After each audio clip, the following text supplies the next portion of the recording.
संभल पर योगी क्लियर हैं। नमस्कार, मैं हूं आपके साथ सुनील सिंह पौरुष। देश में होली और जुमे की नमाज को लेकर एक के बाद एक बयान सामने आ रहे हैं, जिसको लेकर विवाद भी खड़ा हो रहा है और इसकी शुरुआत संभल से हुई थी। अब सबके बीच यूपी के मुख्यमंत्री योगी आदित्यनाथ का बड़ा बयान सामने आया। संभल मामले पर बोलते हुए योगी आदित्यनाथ ने कहा कि मैं योगी हूं और हर संप्रदाय, हर धर्म का सम्मान करता हूं, लेकिन कोई जबरन किसी जगह पर कब्जा करे और किसी की आस्था को खत्म करे, यह स्वीकार नहीं होगा। साथ ही मुख्यमंत्री योगी ने कहा कि एक दिन पूरी दुनिया भगवा कपड़े पहनेगी। ये रिपोर्ट देखिए। संभल पर सीएम योगी का सनातन संदेश, आक्रांताओं से करें परहेज। सनातन विरोधियों पर योगी का अटैक, सीएम योगी ने याद दिलाए संभल जैसे 10 सच। हार्ड हिंदुत्व का एजेंडा, अपराधियों पर चल रहा डंडा। होली या रमजान, योगी राज में हर धर्म का सम्मान। चाहे जनता के हित के फैसले लेना हो, माफिया, गैंगस्टर और दंगाइयों को सजा देना हो, या फिर हिंदुत्व का एजेंडा सेट करना, मुख्यमंत्री योगी हर काम अपने ही अंदाज में करते हैं। योगी का जो भी एक्शन होता है, उसकी गूंज उत्तर प्रदेश से लेकर देश विदेश तक सुनाई देती है। साल 2017 में उत्तर प्रदेश की कमान संभालने के बाद सीएम योगी आदित्यनाथ यूपी को अपराध मुक्त बनाने में जुटे हैं। योगी राज में माफिया, गैंगस्टर के साथ ही दंगाइयों को या तो शमशान पहुंचाया या फिर वो जेल की सलाखों के पीछे अपने किए की सजा भुगत रहे हैं। साथ ही सनातन को भी मजबूत करने में जुटे हैं सीएम योगी। तो दुनिया मुझे कुछ भी सोचे मेरे बारे में, ये सच है। मैंने भगवत बाना धारण किया, ये मेरी पहचान है, हमारे सनातन की पहचान भी है, तो मुझे तो इस पे गौरव की अनुभूति होती है।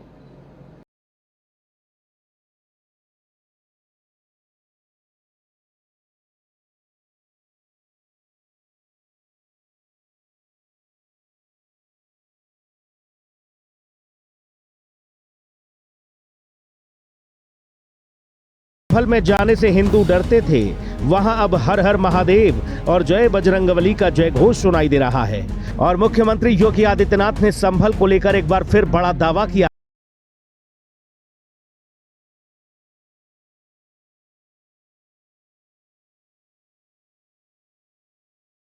इस धरती पर भगवान विष्णु का 10वां अवतार होगा और अगर कोई जबरन आस्था को रौंदेगा तो ये तो कतई स्वीकार नहीं होगा कि संभल में हरि विष्णु के मंदिर को तोड़ा गया। ये एक सच्चाई है। संभल में 68 तीर्थ हैं, केवल 18 अभी खोज पाए हैं। संभल जैसे 10 सच सामने आएंगे।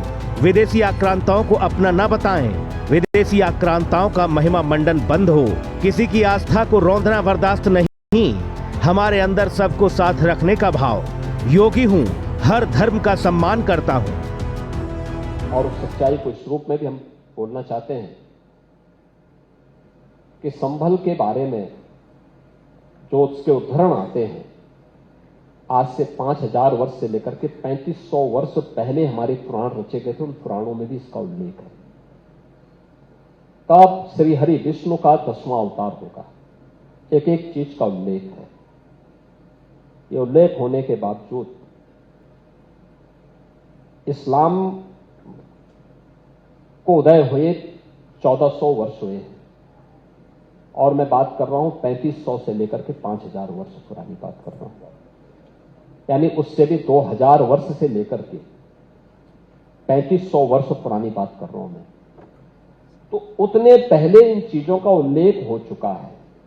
याद करना, 1526 में संभल में श्री हरि विष्णु का मंदिर तोड़ा गया था, और 1528 में अयोध्या में राम मंदिर तोड़ा गया था। दोनों मीर बांकी के द्वारा दोनों जगह कृत्य किया गया था। यह एक सच्चाई है। सीएम योगी कई बार ये कह चुके हैं कि देश और सनातन पर प्रहार करने वाले वो लोग हैं जिन्हें भारत का विकास अच्छा नहीं लगता, जिन्हें देश की आध्यात्मिक और भौतिक प्रगति स्वीकार नहीं होती। ऐसे लोगों को पहचानना होगा, नहीं तो सनातन को कोसने वालों की तादाद बढ़ती जाएगी। और आज की तारीख में संभल इसका सबसे बड़ा उदाहरण है। जहां सैकड़ों साल से दफन मंदिरों को बाहर निकाला जा रहा है और संभल के जिस मस्जिद के अंदर हरिहर मंदिर होने का दावा किया जा रहा है उसे इलाहाबाद हाई कोर्ट ने भी विवादित ढांचा मान लिया है और मुख्यमंत्री योगी आदित्यनाथ ने साफ कर दिया है कि हम हमारी एक एक इंच जमीन वापस लेंगे। एकम सत विप्रा बहुधा वदन्ति के इस भाव में हम विश्वास करते हैं। उपनिषदों का जो भाव है, भारत की वैदिक परंपरा का जो भाव है, वह हमारे अंतःकरण में रसा बसा है। चाहे वह सनातन धर्म से जुड़ी हुई कोई उपासना विधि हो या दुनिया के अंदर कोई भी अन्य उपासना विधि हो, कोई मत मजहब सेक्ट हो, उन सब के अंदर कुछ न कुछ अच्छाई होगी जरूर, क्योंकि जिससे उनके साथ इतने लोग जुड़े हैं, कुछ न कुछ तो भाव होगा। लेकिन हम जबरन किसी पे कब्जा करके किसी की आस्था को रौंदे तो यह स्वीकार्य नहीं होगा। संभल का ऐतिहासिक और धार्मिक दृष्टि से विशेष महत्व है। प्राचीन ग्रंथों में इसे सत्यव्रत नगरी और संभल के नाम से जाना जाता था। कहा जाता है प्राचीन ग्रंथों में इसे सत्यव्रत नगरी और संभल के नाम से जाना जाता था। कहा जाता है कि इस नगर में 68 तीर्थ और 19 कूप स्थित हैं, जो इसकी धार्मिक महत्वता को दर्शाते हैं। हिंदू संगठनों का कहना है यह शंभु यानी भगवान शिव की नगरी थी, जहां भविष्य में भगवान कल्कि का अवतार होगा और इस वजह से इसके नाम को बदलने की मांग भी जोर पकड़ रही है। इसे लेकर सनातन सेवक संघ ने सीएम योगी आदित्यनाथ को संबोधित ज्ञापन एसडीएम को सौंपा है। ज्ञापन में संभल का प्राचीन नाम शंभल करने के साथ चौराहों पर भगवान परशुराम की प्रतिमा और सम्राट पृथ्वीराज चौहान के नाम पर चौराहों का नामकरण करने की मांग हो रही है। इसी बीच मुख्यमंत्री योगी ने संभल पर खोलकर बात करते हुए सनातन विरोधियों पर करारा प्रहार किया और कहा कि संभल एक सच्चाई है जो किसी के मानने या न मानने से बदल नहीं जाएगी। साथ ही मुख्यमंत्री योगी ने संभल में 56 साल बाद भगवान शिव के मंदिर में हुए जलाभिषेक को लेकर भी विपक्ष पर हमला बोला और पूछा कि क्या कर रहे थे वो लोग जो प्रदेश की जनता को जाति के नाम पर बांटने का ठेका ले लिए हैं, उन्हें ये मामले क्यों नहीं दिखाई दिए। संभल का महत्व, संभल एक तीर्थ रहा है, 68 तीर्थ थे वहां पे, अभी हम केवल 18 निकाल पाए हैं वहां पे, जो हमारे कार्य चल रहे हैं 18 हम निकाल पाए हैं। 19 कूप थे, 19 के 19 कूप हम लोगों ने निकाल लिए हैं, जिसमें उत्खनन का काम हम करा रहे हैं। आपने देखा होगा 56 वर्ष के बाद पहली बार वहां शिव के मंदिर, भगवान शिव के मंदिर में जलाभिषेक का कार्य हो पाया है। क्या कर रहे थे लोग जो ठेका ले लिए हैं तमाम जाति के नाम पे बांटने का, क्या कर रहे थे वहां पे। अब आपको बताते हैं कि साल 2017 से पहले यूपी हमेशा दंगों की आग में जलता रहता था। अखिलेश सरकार के दौरान मुजफ्फरनगर में जब दंगा भड़का था तो वो 3 महीने तक शांत नहीं हो पाया था, जबकि योगी राज में या तो हिंसा को भड़काने ही नहीं दिया जाता और अगर कहीं विरोधियों की साजिश से हिंसा भड़क जाती है तो उसे तुरंत ही शांत कर दिया जाता है। संभल में भी यही देखने को मिला। 24 नवंबर को जैसे ही संभल में हिंसा की आग भड़की और ये खबर मुख्यमंत्री योगी तक पहुंची, उन्होंने उस जोन के जितने भी पुलिस अधिकारी थे सबको संभल भेज दिया और सबसे पहले इन्हें संभल को शांत करने के मिशन पर लगाया। साथ ही ये भी आदेश जारी कर दिया गया कि इस हिंसा में जो भी शामिल हैं, वो चाहे अपराधी कितना भी बड़ा सियासी रसूख क्यों न रखता हो, उसे किसी भी कीमत पर बख्शा नहीं जाएगा और अगर अब भी कोई संभल को सुलगाने की कोशिश करे तो उसे जहन्नुम का रास्ता दिखा दिया जाए। इसी का नतीजा था कि 24 नवंबर के बाद संभल में कोई हिंसा देखने को नहीं मिली। हालांकि संभल को लेकर सियासी विवाद खत्म होने का नाम नहीं ले रहा। वहीं कुछ लोगों का अचानक से औरंगजेब प्रेम भी जाग उठा है। ऐसे लोगों को भी योगी आदित्यनाथ ने दो टूक जवाब देते हुए कहा कि जो लोग भारत का खा रहे हैं और इस प्रकार की बात कर रहे हैं, उन्हें अपने डीएनए की जांच कराने की जरूरत है। विदेशी आक्रांताओं का महिमा मंडन करना बंद होना चाहिए, नहीं तो संभल जैसे तथ्य जब सामने आएंगे तो वो कहीं मुंह दिखाने के काबिल नहीं रह जाएंगे। बहुत शुद्ध भाव के साथ इस बात को कह रहा हूं। देखिए, मानसिक रूप से विकृत कोई व्यक्ति ही औरंगजेब को अपना आदर्श बना सकता है।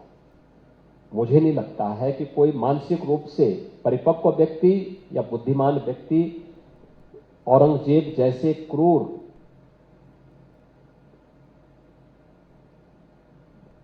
व्यक्ति को अपना आदर्श मान रहा हो। और अगर यह सच है कि वह पूरे अपने विवेक से इस बात को बोल रहा है